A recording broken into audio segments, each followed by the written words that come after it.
Tremors 2 Aftershocks came out 7 years later than the original Tremors. You had Fred Ward in it, you had Michael Gross, you had Helen Shaver, and Christopher Garten. Oh boy.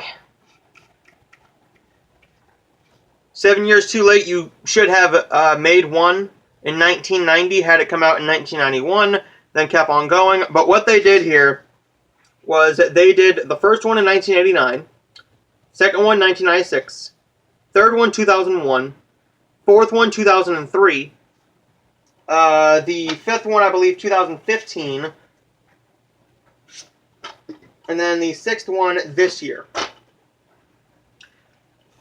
If you're going to do a sequel that long, I mean, by God, Tremors, Incredibles 2 came out 14 years after the original. If you're going to wait that long to do a film, you better make it damn good.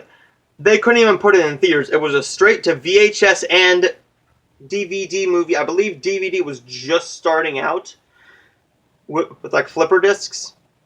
And VHS. It bombed. It bombed horribly. It did not sell very well. But for the amount of copies it sold, they decided to make a third one, a fourth one, fifth one, and sixth one.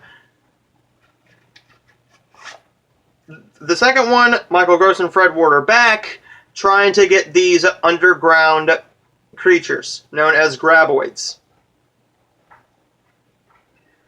It's pretty much the same thing every movie, but each movie has a tiny difference. You don't really get to a difference until 5 and 6. Tremors 2 is not the worst one. It's far from the worst one. It's probably the third best one, I would say.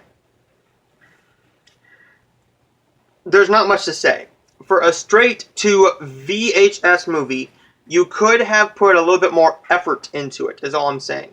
I mean, some of the straight to DVD movies that come out today, last year, were my favorite films of last year, like Detour and Feed, and a bunch of other things. Tremors 2 is very, very bad. But it's still somewhat fun, but not as much as the first one. It's bad, but fun. The first one was actually good and fun. Tremors 3, let's get into Tremors 3. Tremors 2, I give Tremors 2 a C.